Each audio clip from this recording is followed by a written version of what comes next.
Seguimos en el marco de la Feria del Libro de Curuzú Cuatiá, en esta oportunidad para recibir a la escritora Florencia Canale, que va a presentar su libro El Diablo, que todos estaban esperando mucho, así que tenemos el gusto de tenerla acá. Vamos a hacer una breve reseña del libro y de su biografía.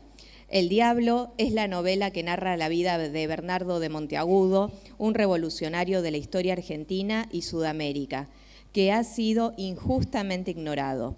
Fue auditor de guerra de Castelli, trabajó codo a codo con los 3 libertadores de América y aún hoy protagoniza polémicas acerca de su origen. Entre tantas cosas más que aún no sabemos de Monteagudo hasta que no leamos la novela de Florencia. Estudió en Chuquisaca, se recibió con honores de abogado, fue editor de la Gaceta de Buenos Aires, ministro de Guerra y de Relaciones Exteriores de José de San Martín y cautivó a todas las mujeres de su tiempo. Florencia Canale nació en Mar del Plata, estudió letras en la Universidad de Buenos Aires, es periodista y trabajó en diversos medios como Noticieros, Living, Gente, 7 Días, 23 e Infobae, entre otros. Pasión y Traición fue su primer libro, su primera novela editada por Planeta en el año 2011. Es un bestseller indiscutido que lleva publicadas más de 10 ediciones. Autora de otros 10 éxitos editoriales, Canale se ha convertido en una referente ineludible dentro del género de la novela histórica, no solo en la Argentina, sino también en el resto de Iberoamérica. Le damos un fuerte aplauso y una cálida recibida.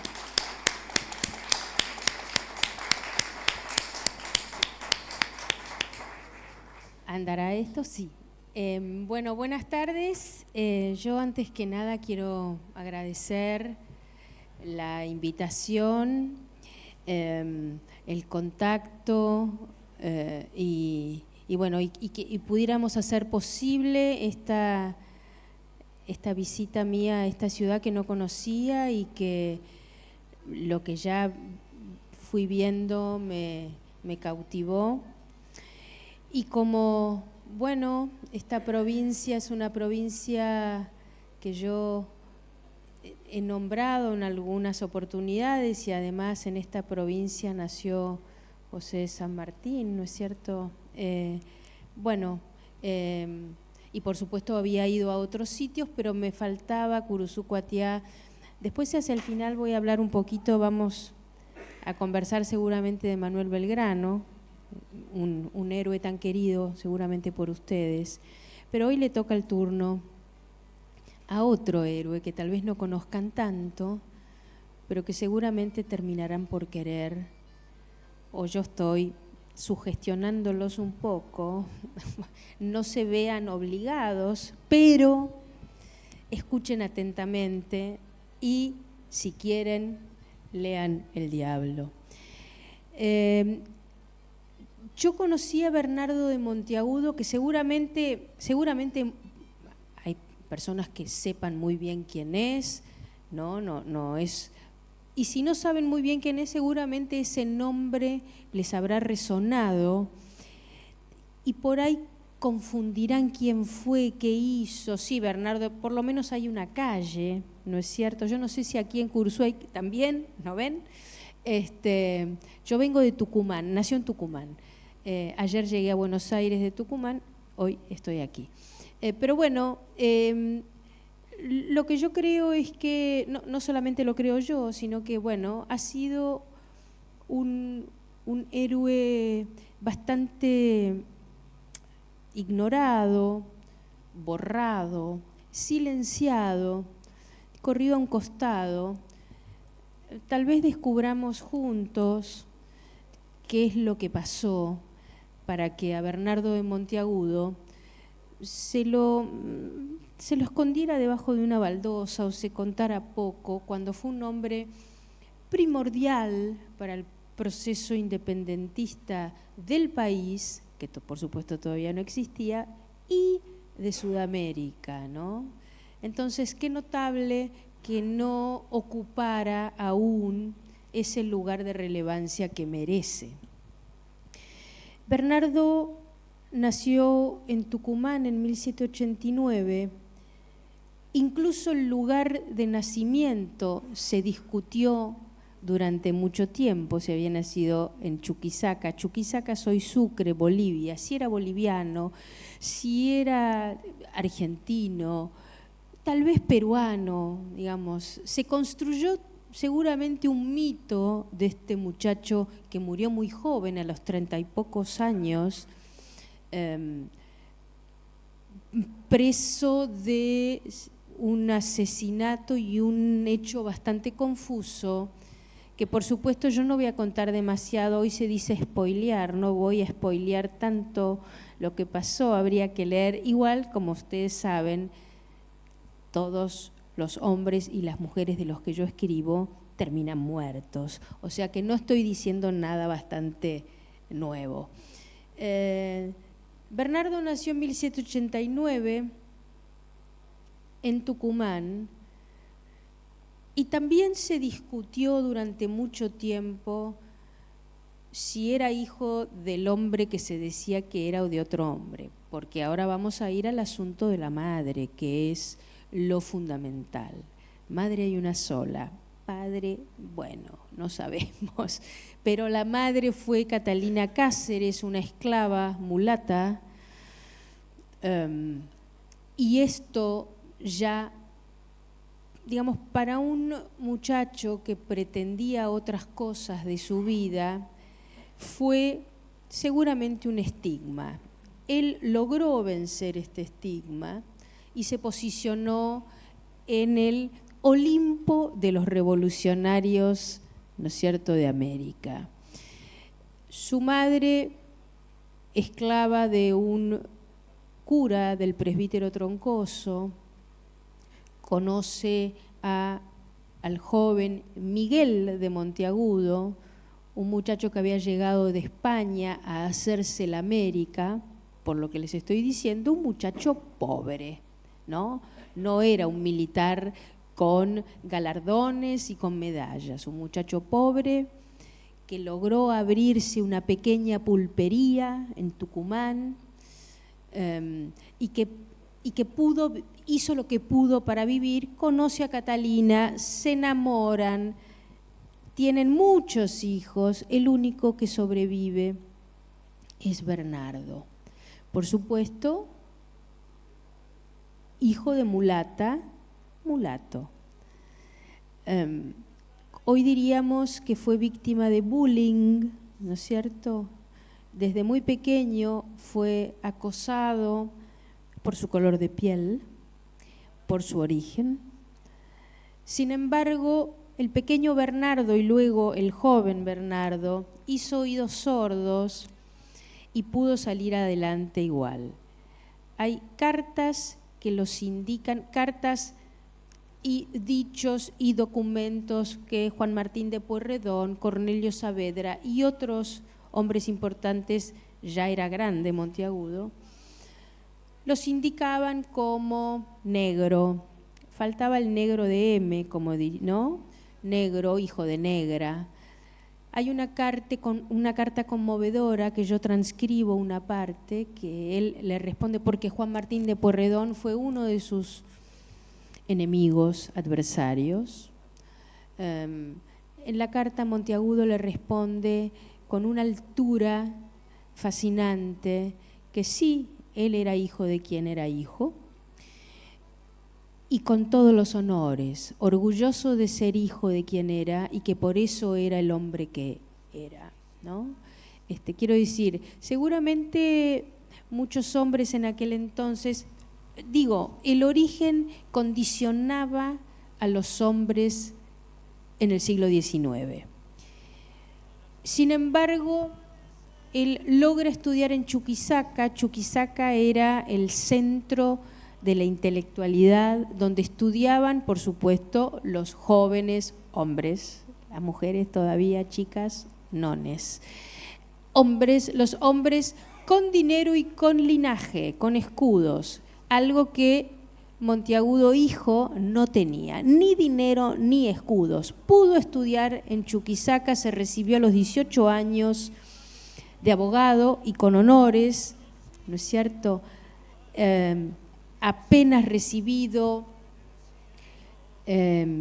fue defensor de pobres e inocentes, ya estaba completamente imbuido de las nuevas ideas, las nuevas lecturas, había tenido acceso a importantes bibliotecas porque se había sabido conectar, ¿no es cierto?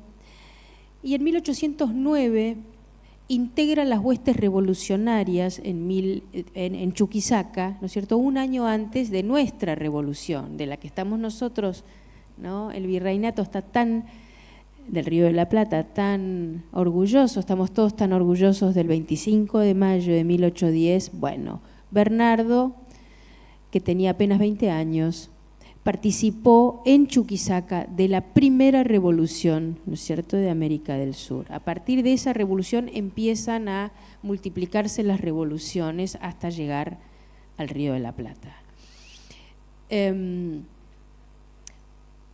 Lo que a mí me gusta, digamos, a pesar de su origen, ¿no?, se transforma en abogado, en revolucionario. En 1811 llega a Buenos Aires, gobernaba el primer triunvirato.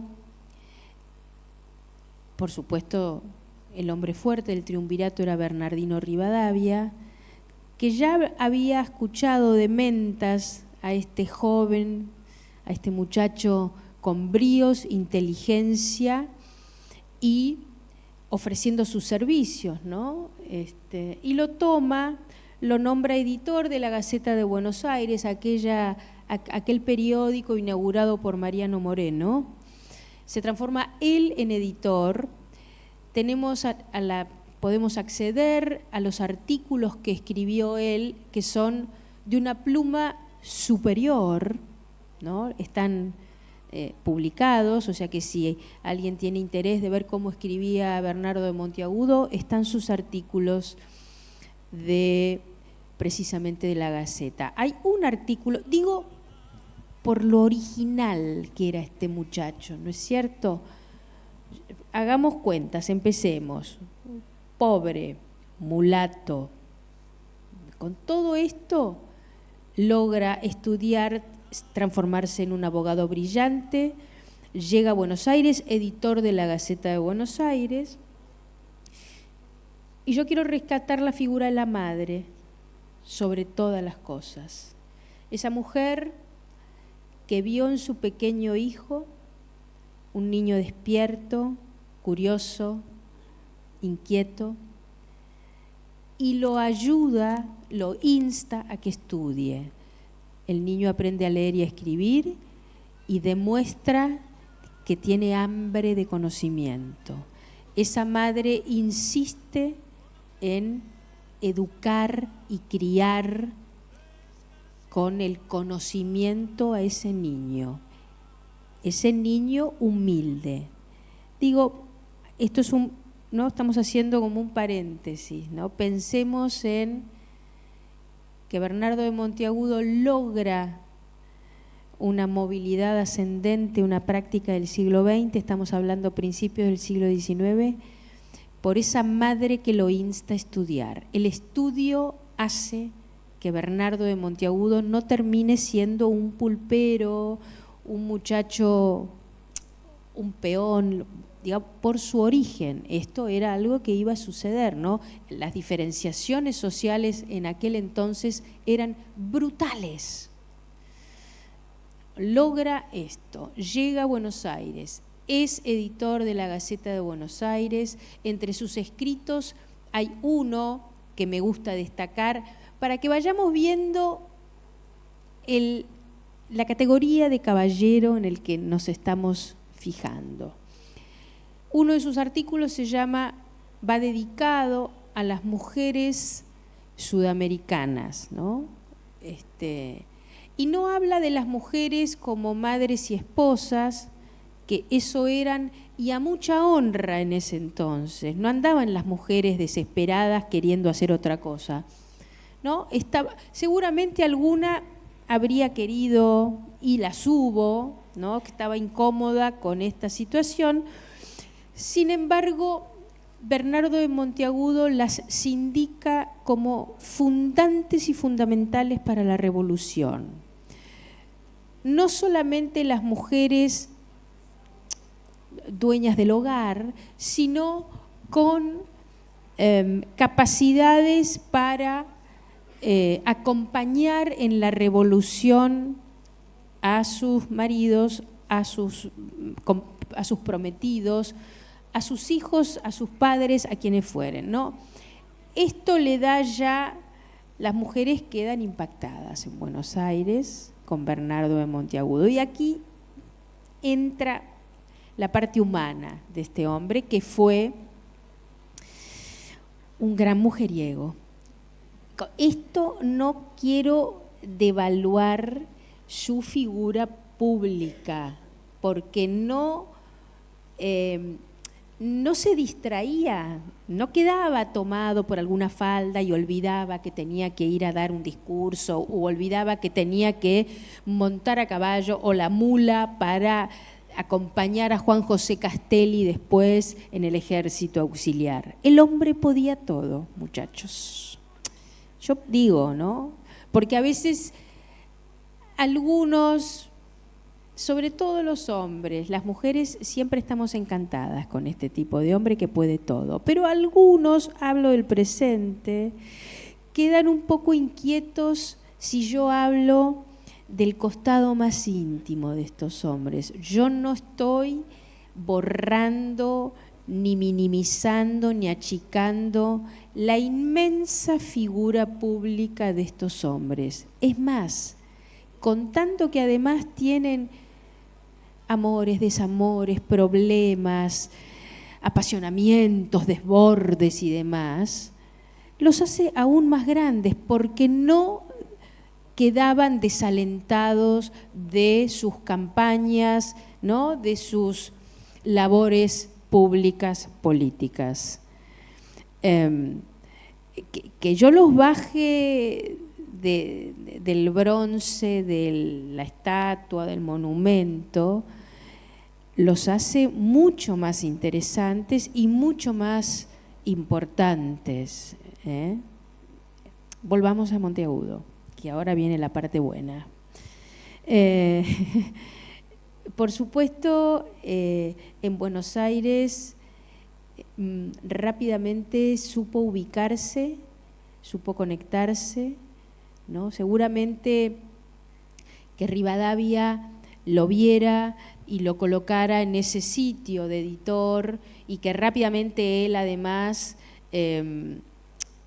hiciera uso del periódico para, ¿no es cierto?, escribir siempre lo que el gobierno pedía, ¿no? Porque la Gaceta era una suerte de house organ, ¿no?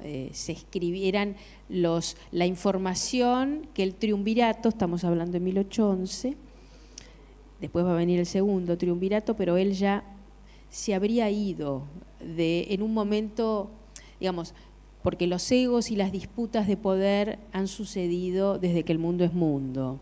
Y el triunvirato, ¿no?, se disputaba, y algunos caballeros disputaban su silla. Por supuesto, el más poderoso ahí era Bernardino Rivadavia, que no era parte del triunvirato, sino una suerte de jefe de ministros, una cosa así, pero él tenía, Zarratea y él, Manuel de Zarratea, uno de los triunviros, tenían alguna dificultad. Entonces, Rivadavia lo toma a Monteagudo para que fuera casi como una suerte de vocero de él en la Gaceta. Claro, no contó con que Monteagudo era un muchacho retobado, ¿no? Hasta que en un momento empezó a escribir cosas que no debía. Te vas. Sí, se fue, pero abrió su propio diario, un gran emprendedor, mártiro libre. Con esto ya les estoy diciendo todo, ¿no es cierto? Era un tipo sanguíneo, visceral y que no iba con medias tintas. Tuvo la suerte de encontrarse, de conectarse con una mujer que seguramente todos han oído nombrar, que se llama Mariquita Sánchez de Thompson. En ese momento todavía estaba casada con Thompson.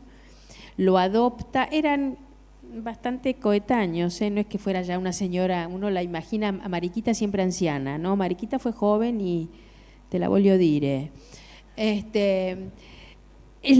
Quedó un poquito impactada con Bernardo, que nunca olviden, era guapísimo y era un gran, un especialista en la seducción, era un gran cortejeador, cortejaba muy bien.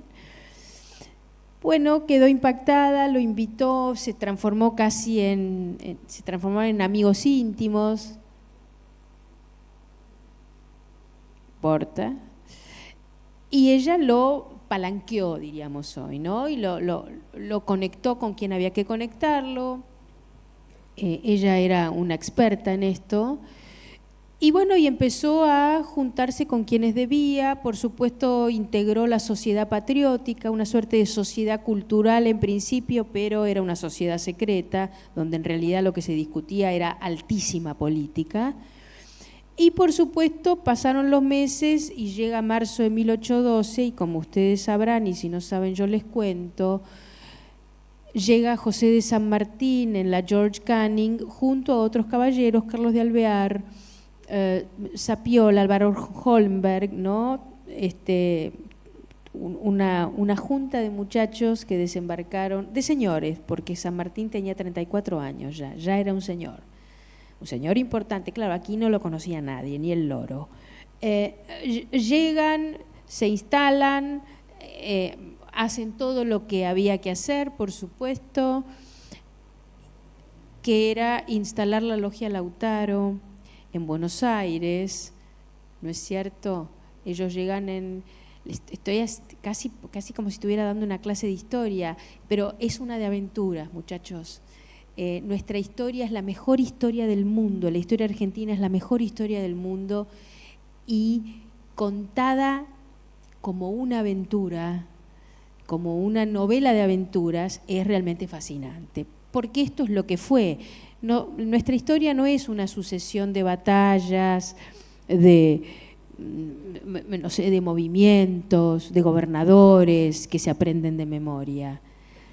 Es esto, eran hombres y mujeres de carne y hueso con una sangre muy caliente que por supuesto suenan a aventureros porque, bueno, estaban dispuestos a matar, a morir por unos ideales. Los ideales eran independizarse de España. España era el enemigo. Para algunos era un enemigo mortal. Para Monteagudo, España y los españoles eran los enemigos mortales. Y estaba dispuesto a hacer de todo para eso. Por supuesto, conoce a San Martín, integra la Logia Lautaro, y ustedes saben que después San Martín, ¿no es cierto?, estamos hablando, hoy es 7 de octubre, mañana es 8 de octubre, precisamente el 8 de octubre de 1812, San Martín estaba, casi estamos haciendo un aniversario, se levantaba, instado por Monteagudo y otros más y acompañado por ellos, a voltear el triunvirato, una suerte de golpe, voltean el primer triunvirato para que asumiera el segundo triunvirato y poner a los muchachos de la logia. Pero claro, empiezan, al principio San Martín fue muy bien recibido, aunque nadie sabía muy bien quién era. Por lo pronto Antonio de Escalada, el padre de Remedios, le pone dinerito para la creación, una suerte de inversor, ¿no es cierto?, para la creación del regimiento de granaderos. Estamos en 1812, pero en 1813 San Martín es mandado a Cuyo, ¿no es cierto?, y lo nombran gobernador de Cuyo, se instala en Mendoza, y Remedios, con quien ya estaba casado, se había casado el 12 de septiembre, se queda sola. No es bueno todos hablamos de la frase de que no es bueno que el hombre esté solo. Yo digo que no es bueno que la mujer esté sola. Y entonces, bueno, ya había empezado los problemas y las facciones en la logia Lautaro. Una era la del general San Martín, la otra era la de Carlos de Alvear. Eran adversarios, quienes habían sido tan amigos, y ahora que estoy en tierra correntina, por ahí puedo decir alguna cosa más, no lo sé. ¿No es cierto?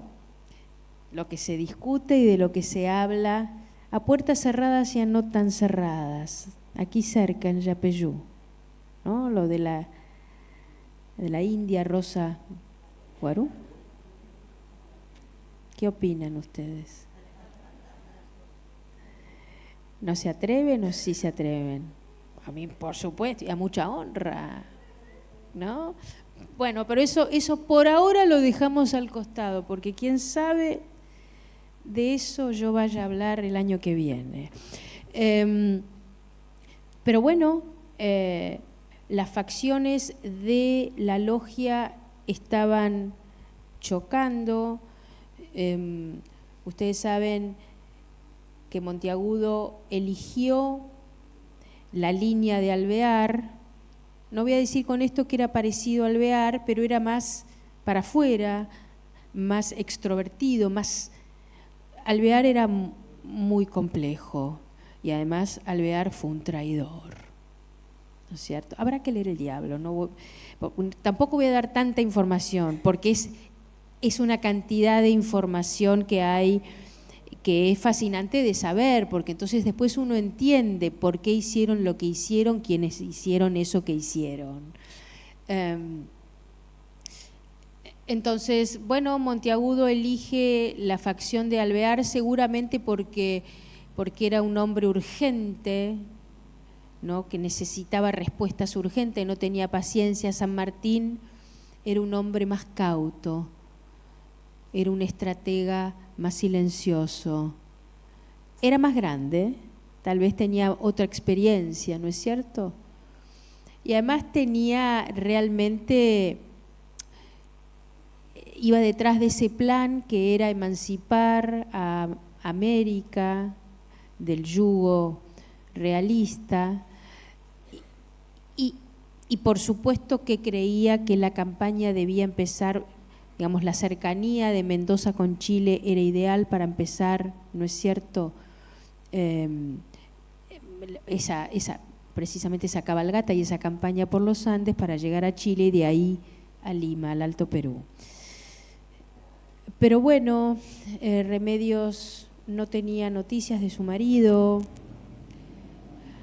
de un marido que había logrado casarse, digo, porque esta idea que se ha generalizado sobre que Remedios era la abnegada esposa del general San Martín, así se la presenta, eso es iba a decir un bolazo, eso es mentira.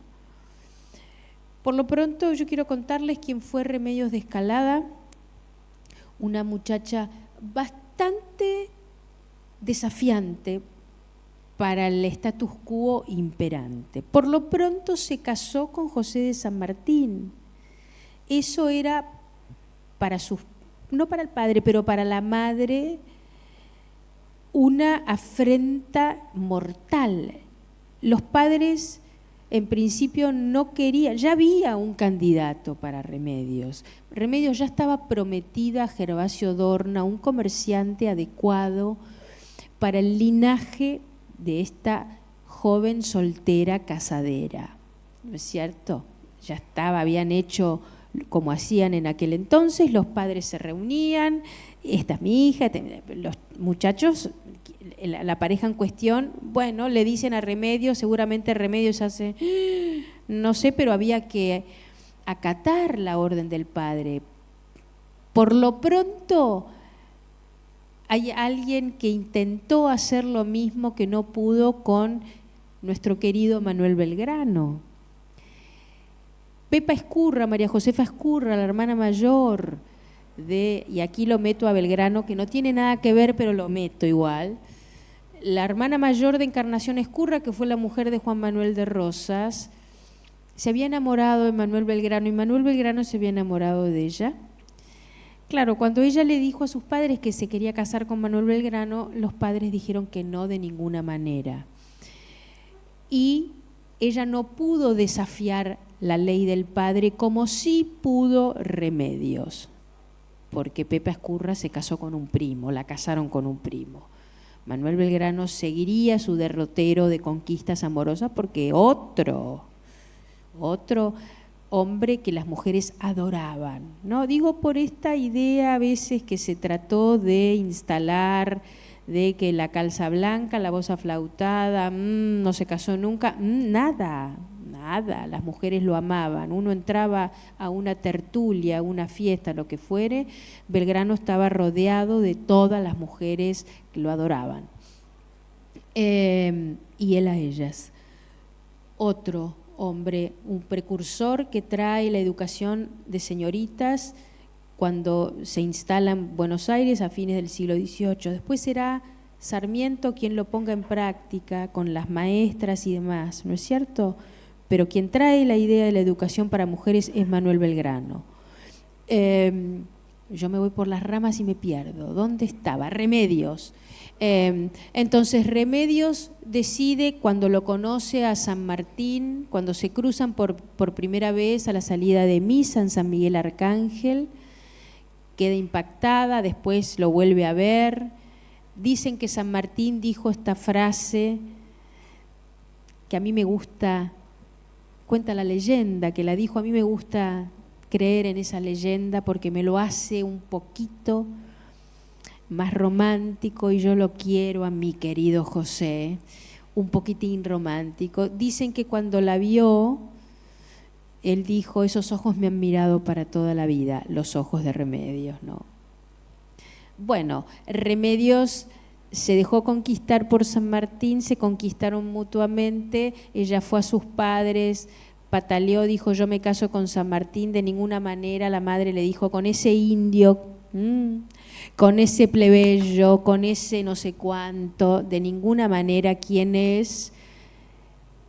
¿Te casás con no? Bueno, logró casarse con San Martín, además el padre, bueno, había puesto plata, ¿no es cierto?, en el regimiento. Bueno, se casa, claro, ella se casa muy ilusionada. Digo, el primer desafío, ¿no es cierto?, o sea, abnegada, para nada. Seguramente una gran idealista, como todas las muchachas jóvenes que creen, con esto no estoy diciendo que no creo en el amor, pero que creen en el amor, el matrimonio, mi príncipe azul, bla, bla, bla. Bueno, de cualquier modo, Remedios se entera con quién se casó la noche de bodas, ustedes saben. Yo soy descendiente de Remedios de Escalada. Yo soy sobrina en 6ª generación. Entonces, todas estas historias fueron transmitidas de generación en generación y yo las he escuchado desde que soy muy chica. Cuando era chica, yo hacía los mismos ojos que habría hecho Remedios, porque yo no sabía quién era esta tía de la que tanto hablaba, me parecía, perdón la palabra, envolante, que mi abuelo me sentara y me contara. Bueno. Hasta que, por supuesto, cuando fui al colegio me enteré, porque la abnegada esposa del general don José de San Martín, Remedios de Escalada, dije, ¡ay, era ella! Bueno, entonces ahí me di cuenta que esta tía era una tía. Pero bueno, por eso digo, se la presenta y lógicamente porque el importante José de San Martín es el padre de la patria y yo entiendo que todos los focos estén puestos en él y que ella haya quedado retirada. Pero bueno, con mis novelas yo intento contar cómo era la vida de estas familias, de estos hombres, de estas mujeres, durante estos procesos monumentales, ¿no es cierto?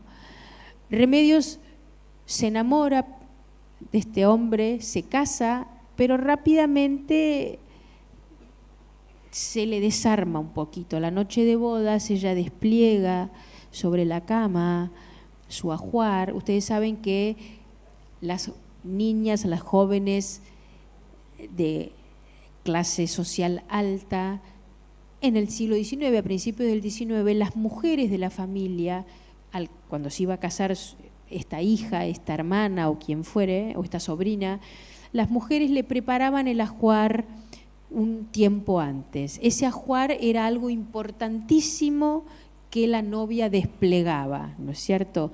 Y Remedios tenía un ajuar importante, era hija de un comerciante, uno de los más importantes, más ricos del Río de la Plata, don Antonio de Escalada. Entonces el ajuar era realmente bastante, dentro de lo que no piensen en las grandes marcas de hoy, piensen en principios del XIX. Ella despliega, llegan a la quinta de su hermana mayor, Maruja, que le facilita la quinta para esa noche de bodas a la flamante pareja. Ella despliega su ajuar en la cama, y cuando San Martín ve eso, se vuelve loco. Toma el ajuar, lo lleva al patio, prácticamente casi lo prende fuego, y ahí le expone que ahora ella era la hija, qué lapsus, ¿no es cierto? Que ella era la mujer de un militar, que él decidía que él la mantenía, que entonces los lujos de una niña rica se devolvieran a su casa. Ella debe devolver su ropa, y ella ahí entiende que aquella vida, por supuesto, de niña consentida que había tenido, se terminaba inmediatamente, ¿no? Pero bueno, hablo de Remedios y de San Martín porque Monteagudo, cuando Remedios se queda sola, pasan todos esos meses sin noticias de su marido, está en Mendoza ocupándose de otras cosas, y por suerte se estaba ocupando de otras cosas, porque gracias a él estamos nosotros aquí, quiero decir. No estoy diciendo malo, hombre malo. Bueno, ella en todo caso supo un poco que se casaba con un hombre casado con la causa, ¿no es cierto? Bueno, entonces Monteagudo, que por supuesto ya conocía a la familia y conocía a Remedios, se acerca a escucharla. Siempre, cuidado muchachos, ¿no? Cuidado muchachos. Porque ella, triste, abandonada, confiándole a su amigo, tal vez, esto, lo otro, y además Monteagudo también se acercaba a esa casa porque en busca de noticias, ¿no? Él pertenecía a la facción opuesta de la logia, entonces ahí había muchos hilos para tejer. Sin embargo, bueno, pañuelito va, abanico viene, congoja, confianza, bla, bla, y sí. Esto es lo que yo cuento un poco, entre otras cosas, no es solamente esto, pero algo de esto yo cuento, por supuesto, porque Monteagudo fue mirado de soslayo, por no decir con una enorme desconfianza, por muchos hombres de su tiempo, ¿no? Con sus coetáneos, y mirado con un enorme beneplácito por las mujeres que frecuentaba, casadas, solteras, todas. Dicen que no hubo mujer que le dijera que no a Bernardo de Monteagudo. Yo cuento una que le dice que no, habrá que leer El Diablo, estaba en San Luis, esa. Y ustedes saben que además muchos camaradas se dedicaron a destruirlo, precisamente, entre otras cosas, por esto, por ser un Casanova, por ser un hombre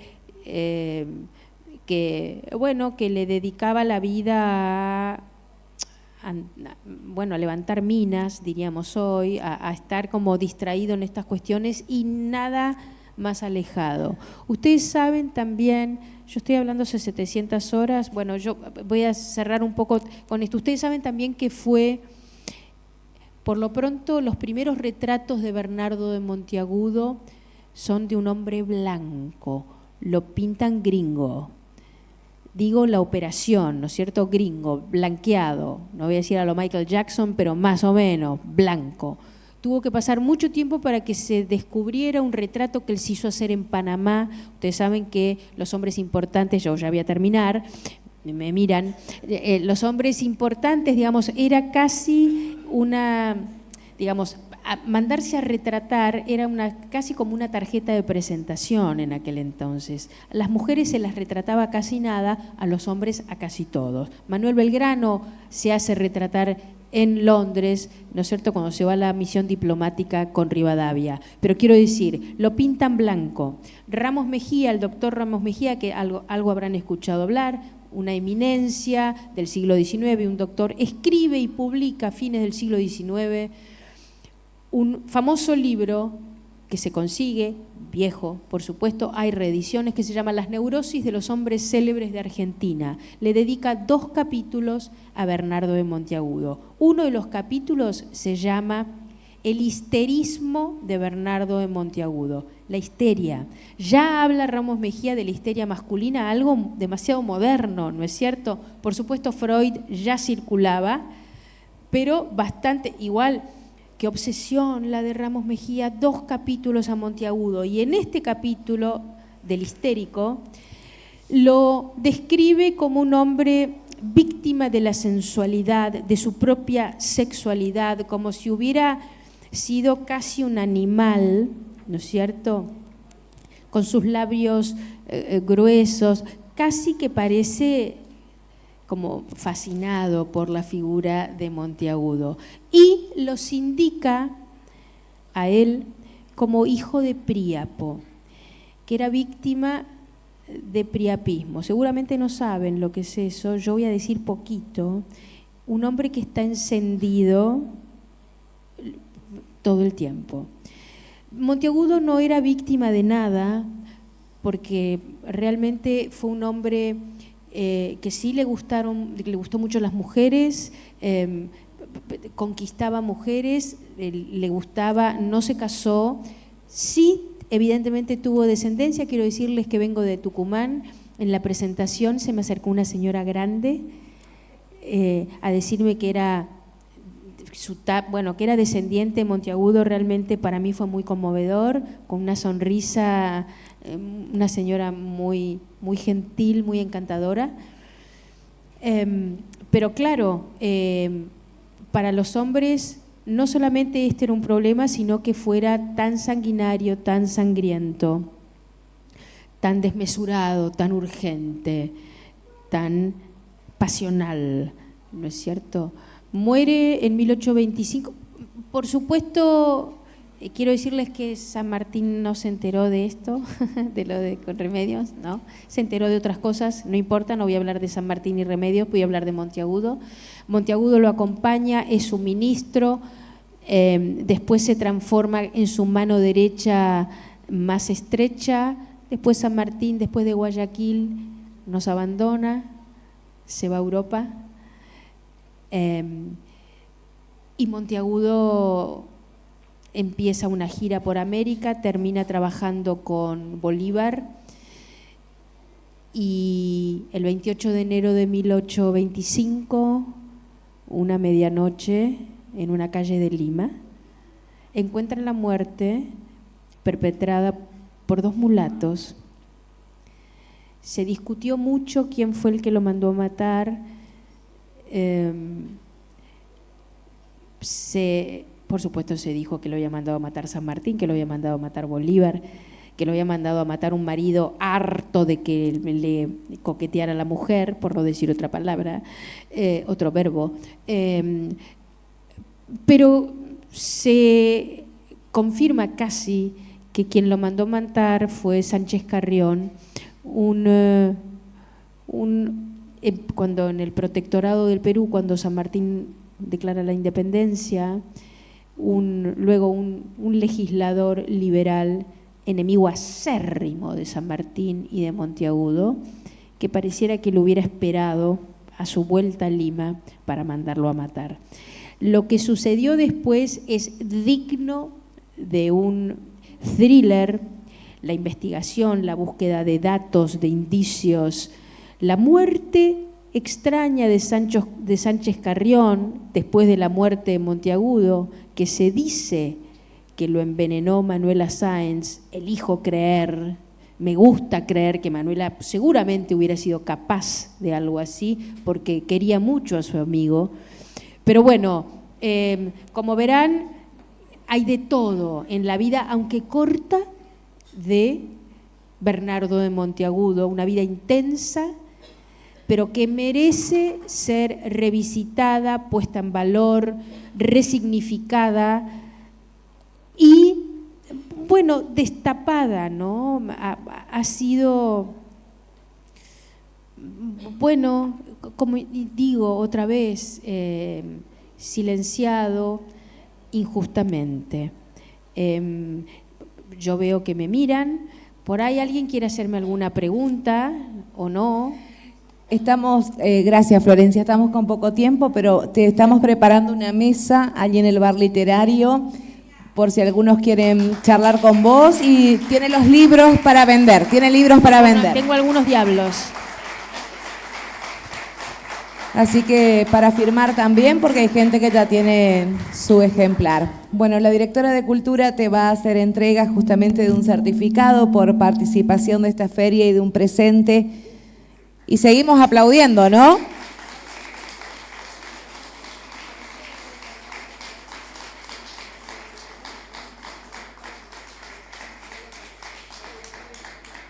En el bar literario se dispone... Gracias.